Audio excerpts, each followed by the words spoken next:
आज हम रस पढ़ने वाले हैं। सबसे पहले हम परिभाषाएं देखेंगे, उसके बाद एग्जाम्पल की मदद से उसे समझने का प्रयत्न करेंगे। रस, अर्थ एवं परिभाषा। रस का शाब्दिक अर्थ आनंद है। मतलब जो रस है वह हमारे अंदर ही होता है, क्योंकि आनंद तो हमारे अंदर ही रहता है और वह सिचुएशन के हिसाब से अपने आप खुद जागृत होता है। काव्य को पढ़ने, सुनने अथवा नाटक देखने से सहृदय मतलब हृदय से अपने आप, पाठक मतलब पढ़ने वाला, श्रोता मतलब सुनने वाला अथवा दर्शक मतलब देखने वाले को प्राप्त होने वाला विशेष आनंद रस कहलाता है।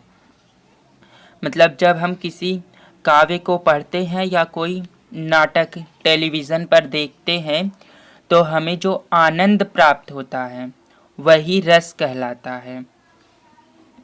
रस के अवयव। रस के 4 अवयव अथवा अंग हैं। पहला है अस्थाई भाव, दूसरा विभाव, तीसरा अनुभाव और चौथा है संचारी या व्यभिचारी भाव। हम एक एक करके अब सबको देखेंगे और एग्जाम्पल की मदद से ये समझेंगे कि ये सारी चीज़ें है क्या। पहला है हमारा अस्थाई भाव। अस्थाई भाव क्या होता है?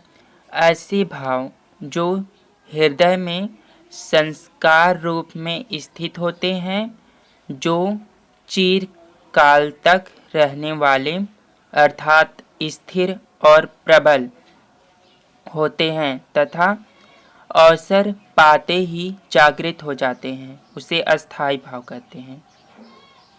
अस्थाई भाव, अस्थाई मतलब जो है हमेशा रहे, जो चीज़ हमेशा रहे, चिरकाल तक रहे, ठीक है। अस्थाई, अस्थाई से मतलब जो चिरकाल तक रहे। और इसके बाद है ऐसे भाव जो हृदय में संस्कार रूप में स्थित होते हैं। जैसे यदि हमारे घर पे कोई आता है और हम कुर्सी पर बैठे हैं तो अपनी कुर्सी उसे दे देते हैं, ये हमारा संस्कार है और ये हमेशा हमारे साथ रहता है। ऐसे भाव को हम अस्थाई भाव कहते हैं। अगला है विभाव।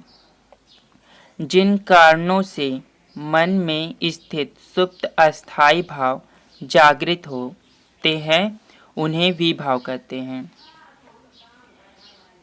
विभाव 2 प्रकार के होते हैं। फर्स्ट है आलंबन विभाव, सेकेंड है उद्दीपन विभाव।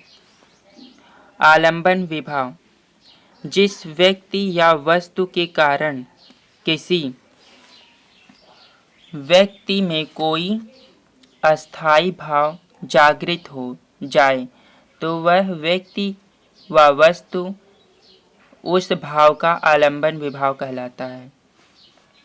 जैसे एग्जाम्पल में दिया है, रास्ते में चलते चलते अचानक बड़ा सा सांप दिखाई देने पर भय नामक अस्थाई भाव जागृत होने पर सांप जो है आलंबन विभाव है। मतलब रास्ते में हम जा रहे हैं और अचानक बड़ा सा सांप आ जाता है तो सांप के कारण हमें भय नामक जो है अस्थाई भाव जागृत हो रहा है। तो हमारा जो सांप है जिसके कारण हमें अस्थाई भाव जागृत हो रहा है वो हमारा आलंबन विभाव कहलाता है। आलंबन विभाव 2 प्रकार के होते हैं। पहला आश्रय, दूसरा विषय।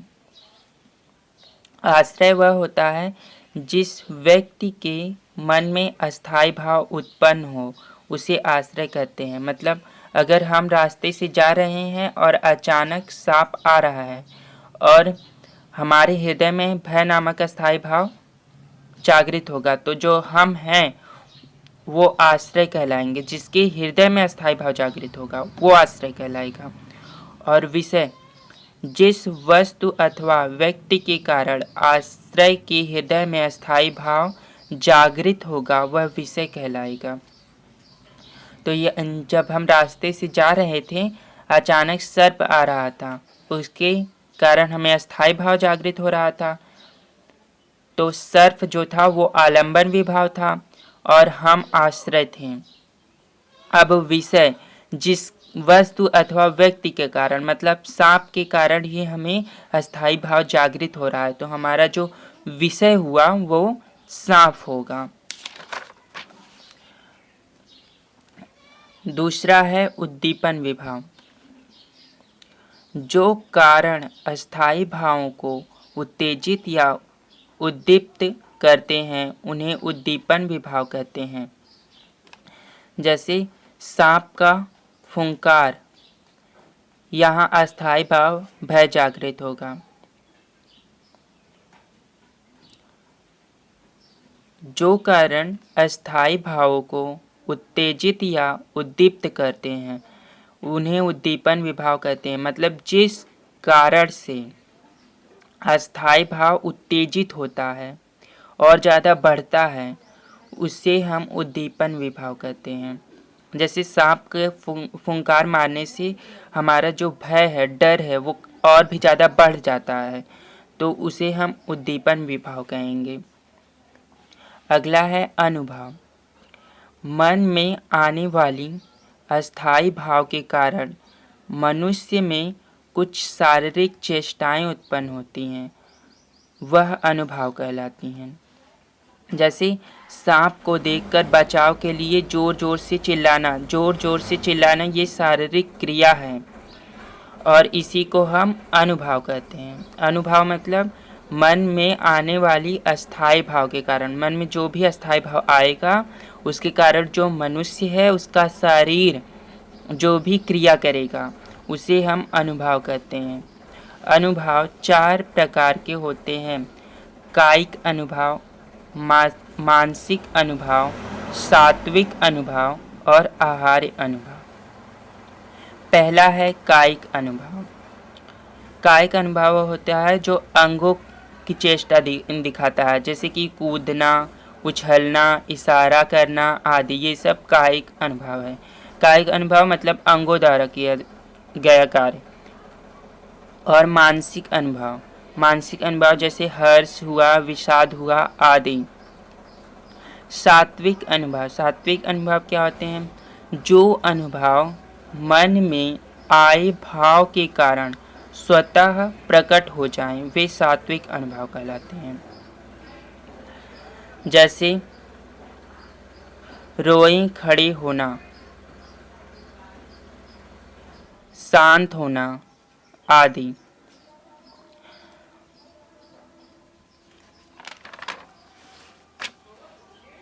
अगला है संचारी भाव। आश्रय के मन में आते जाते रहने वाले अन्य भावों को अर्थात मन के चंचल विकारों को संचारी भाव कहते हैं। इसे अब व्यभिचारी भाव भी कहते हैं। संचारी भाव मतलब मन में जितने भी विचार आते जाते रहते हैं मगर स्थिर नहीं रहते, वो हमारा संचारी भाव होता है।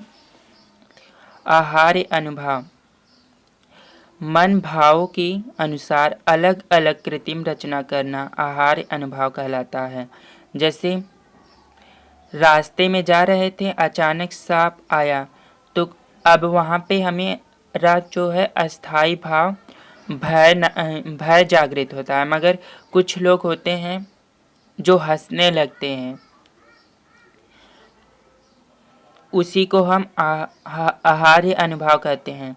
मन भाव के अनुसार जो अलग अलग कृत्रिम रचना है, मतलब सिचुएशन के हिसाब से जो अस्थाई भाव उत्पन्न होना चाहिए वो ना होकर कुछ और हो रहा है।